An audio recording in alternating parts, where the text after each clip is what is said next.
2024 and 25 academic session के लिए Rajiv Gandhi university का जो एडमिशन के ऊपर मैंने पिछले 2 वीडियो पे ऑलरेडी बात कर चुका है। पहला जो वीडियो था वहाँ पे मैंने फर्स्ट वाला जो एडमिशन नोटिफिकेशन था उसके ऊपर मैंने आप सभी को बताया था, जहाँ पे मैंने ये भी मेंशन किया था कि इस बार राजीव गांधी यूनिवर्सिटी का खुद का जो एंट्रेंस होता है जो हर साल को कंडक्ट होता है वो भी कंडक्ट होगा, और साथ ही साथ में जो NTA की तरफ से कंडक्ट करता है CUET PG वाला, तो उसके लिए भी वहाँ पर सीट रिजर्व करके रख दिया जाएगा। वो सारा चीज़ को मैंने उस वीडियो पर बताया था। अगर आपने नहीं देखा तो वो वीडियो को भी आप जाके देख सकते हैं मेरा यूट्यूब चैनल और फेसबुक पेज पर।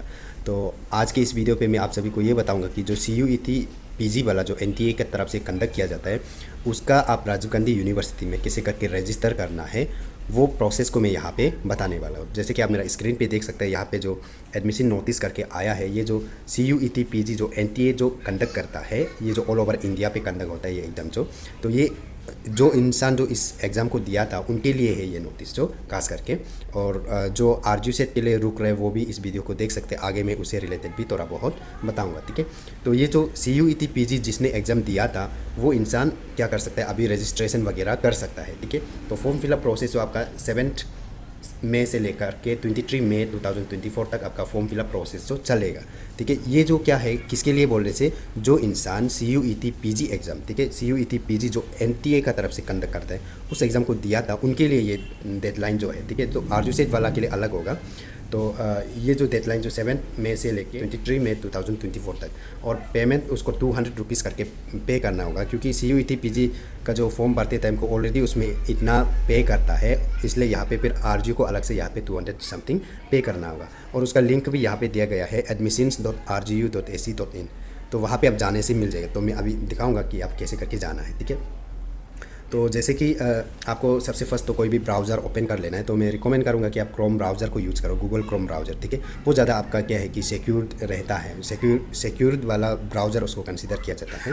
तो वहाँ पे ब्राउज़र ओपन करके फिर आपको ज़्यादा कुछ नहीं करना है, आरजू टाइप करना है। आरजू टाइप करके सर्च करेगा तो ये वाला पोर्शन जो आ जाएगा। तो यहाँ पे राजीव गांधी यूनिवर्सिटी का जो ऑफिशियल वेबसाइट का वेब एड्रेस वगैरह शो किया जाएगा। तो यहाँ पे नेक्स्ट पे यहाँ पे एडमिशन्स का ऑप्शन आएगा। तो यहाँ पे एडमिशन्स का ऑप्शन पे आपको क्या करना है, ज़्यादा कुछ नहीं करना है, बस उसमें क्लिक करना है, एडमिशन्स को क्लिक करना है, ठीक है। तो एडमिशन्स को क्लिक करेगा तो यहाँ पे कुछ इस प्रकार से आ जाता है।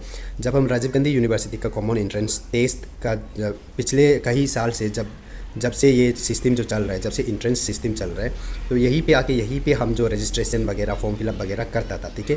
तो इस बार क्या है कि इसका थोड़ा सा इसका वेबसाइट जो मॉडिफाइड होगा। तो यहाँ पे आने के बाद आप देख सकते हैं कि यहाँ पे आरजू सेट करके जो आरजू का कॉमन एंट्रेंस टेस्ट वाला जिसको आरजू सेट बोलता है, तो आरजू पे जो आरजू का जो PhD का एंट्रेंस होता है उसके लिए अलग अलग से यहाँ पे लिंक जो बना दिया गया है। और यहाँ पे फिर आरजू का जो UG वाला के लिए है। तो फिलहाल क्या है कि ये तीनों लिंक जो ये और ये तीनों लिंक जो फिलहाल क्या है, इनएक्टिव है, एक्टिव नहीं है, ठीक है।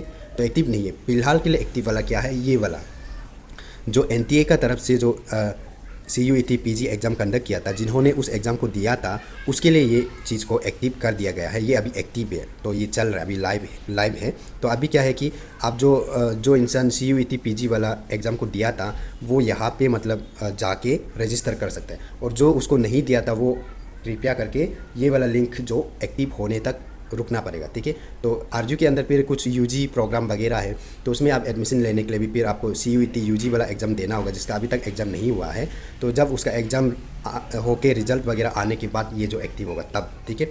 उसके बाद जब ये एक्टिव हो जाएगा तो ये PhD वाला भी एक्टिव हो जाएगा। तो जब ये लोग एक्टिव होगा तब फिर से मैं आप सभी को मैं अपडेट दे दूँगा। मेरा फेसबुक और यूट्यूब, इंस्टाग्राम और व्हाट्सएप का चैनल है मेरा पास। व्हाट्सएप में भी आजकल चैनल बनता है, तो वहाँ पे भी कोई भी मेरा सोशल हैंडल से वहाँ पे मैं एक अपडेट कर देगा। तो आपको क्या करना है, हमसे जुड़े रहना है, और जो भी मैं पोस्ट करता हूँ, शेयर करता हूँ, उसको आपको अच्छे से देखना है, ठीक है।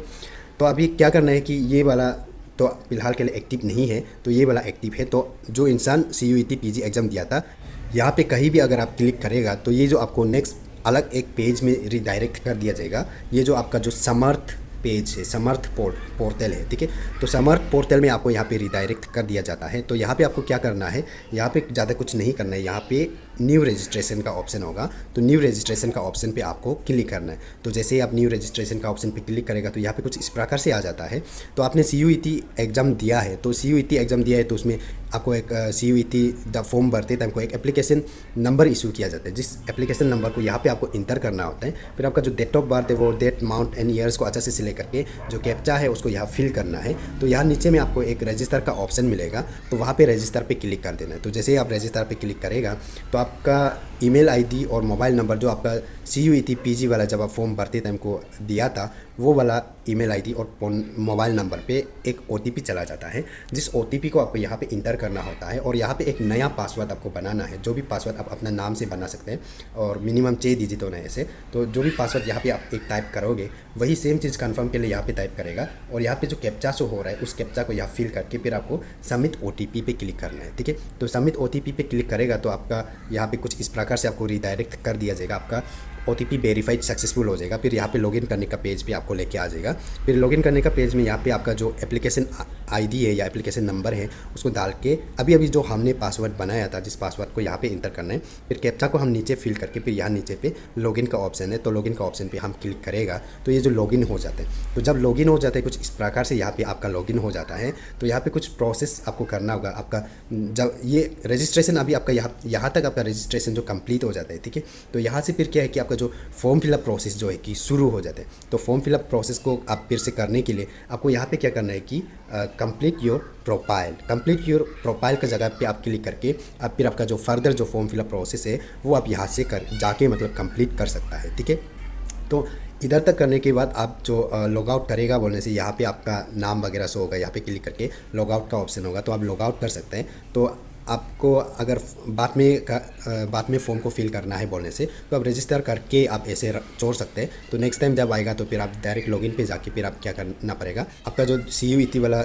एप्लीकेशन नंबर डाल के और जो नया पासवर्ड बनाने वाला इंटर करके लॉगिन करके फिर ये पेज आएगा। तो यहाँ पे आपको सबसे फर्स्ट अपना प्रोफाइल को कंप्लीट करना होगा, फिर आपका प्रोग्राम सेलेक्ट करना होगा, फिर आपका जो CUET में आपका जो भी मार्क्स वगैरह था वो इंटर करने का ऑप्शन आएगा, फिर आपका यहाँ पे पेमेंट का ऑप्शन आ जाता है। ठीक है, तो ऐसे होकर आपका जो फॉर्म जो है कि वो भी कंप्लीट हो जाएगा। तो रजिस्ट्रेशन प्रोसेस के लिए बस इतना ही करना है और यहाँ से आप फिर से आप कंटिन्यू अपना फॉर्म को फिल करेगा बोलने से तो आप यहाँ से आप कंप्लीट योर प्रोफाइल पे क्लिक करना है। तो आपका जो फॉर्म जो है कि ओपन हो जाएगा, जहाँ पे आपको जितना रिक्वायर्ड डॉक्यूमेंट्स वगैरह को भी आपको रेडी रखना है और जितना आपका डिटेल्स मांगा जाता है सारा चीज़ को देख के अच्छे से फिल करके फिर लास्ट में जाके आप पेमेंट वगैरह कर देना है। तब आपका पेमेंट वगैरह सक्सेसफुल होकर एक पेमेंट रिसिप्ट जनरेट होगा तो आपका फॉर्म फिलअप प्रोसेस भी उसमें कंप्लीट हो जाता है। ठीक है, तो इस वीडियो को आप आगे भी शेयर कर दीजिए। अगर आप किसी को जानता है जो CUET PG वाला एग्ज़ाम दिया था, तो ऐसे कोई इंसान को आप जानता है तो उनके साथ भी इस वीडियो को शेयर कीजिए। और जो इंसान RGU में पढ़ना चाहता है और CUET एग्ज़ाम दिया था ऐसे कुछ होने से, तो वो भी इस वीडियो को देखने के बाद उन्हें भी पता चले कि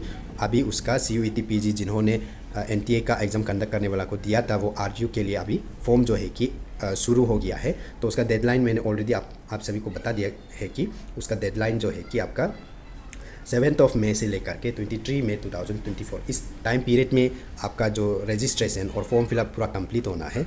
और डेट बाद में एक्सटेंड होना ना होना वो बात का बात है, लेकिन आप कोशिश करो कि 23 से पहले इसकी कंप्लीट करने की।